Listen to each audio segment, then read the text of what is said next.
Code orange à l'hôpital de Montmagny. Le journal a reçu une invitation exclusive pour suivre une simulation d'un accident sur le traversier de Montmagny. Nous suivons donc aujourd'hui la victime de l'accident jusqu'à son entrée à l'hôpital. Suivez-nous pour voir ça.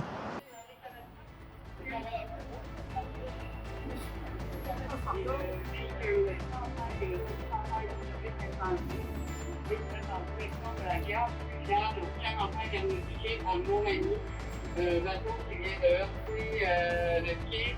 On aurait 8 victimes, dont une d'évacuation. Vous valider la capacité de réponse de tous les partenaires au niveau municipal, hospitalier, pour un service d'incendie, pour s'assurer qu'on serait bien au niveau qu'on prépare bien au niveau d'une intervention qui peut survenir. Donc, peut-être qu'on veut suivre, c'est un cas d'approche. C'est l'arrivée massif de blessés dans un hôpital. Donc, ce matin, on est à Montmagny pour simuler l'arrivée de plusieurs blessés dans un hôpital et s'assurer qu'on fait une simulation avec toutes les étapes. Donc, la simulation ce matin, c'est un traversier qui rentre en contact avec le ski.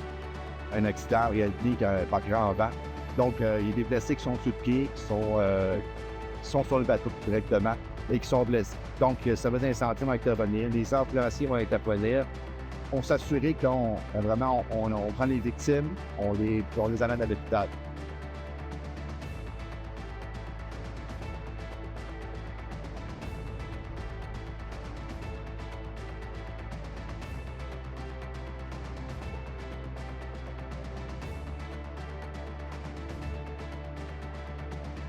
On veut être le plus réaliste possible pour s'assurer que les intervenants ils voient clair aussi, qu'ils soient vraiment bien préparés. Donc, plus on va être réaliste dans la simulation, plus ça va être facile, que tout le monde y adhère, que les acteurs soient vraiment, qu'ils jouent ce rôle, qu'ils connaissent les conditions qui ont mené, que les intervenants puissent agir en conséquence. On veut se rapprocher.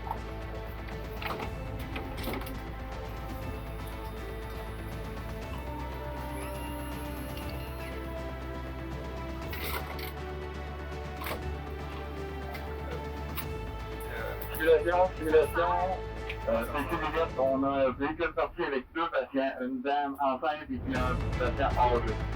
Il faut bien que les dames vont communiquer d'abord.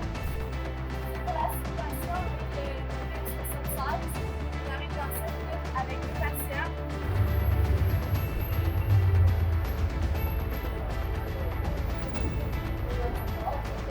J'ai pas eu d'autres avis. On a une ambulance qui arrive avec là. Très important de pouvoir le faire, c'est très chargé.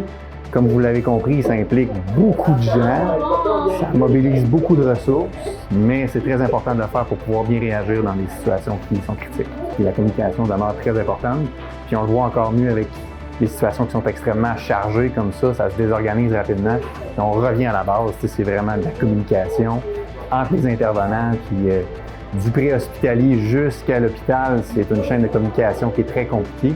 C'est un petit peu le but de l'exercice aujourd'hui, c'était s'assurer que tout ça se fait de façon bien coordonnée.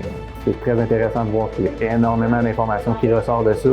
C'est laisser libre cours à la simulation, on voit où ça accroche, où ça pourrait être mieux, qu'est-ce qui se fait bien, où on peut encourager, où on peut dire « Oh, OK, ça, il faudrait faire ça différemment ». Fait qu'il y a énormément de travail qui reste à faire pour justement essayer de ramener ça plus droit, puis que ça puisse servir dans le futur. Finalement, c'est un peu ça le but. Il faut être prêt à mettre ça sur pause parce que c'est sûr que si la vraie vie nous rattrape, qu'on arrive avec des vrais patients qui sont instables, bien là, ils viennent prendre la priorité. L'autre chose aussi, c'est qu'on le sait, on est surchargé ici.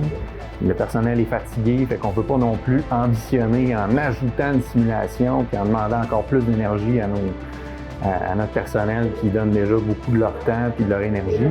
Fait que c'est toujours un peu délicat, mais je pense qu'au final, c'est quand même bien apprécié parce qu'on en retire beaucoup plus de positifs que de négatifs.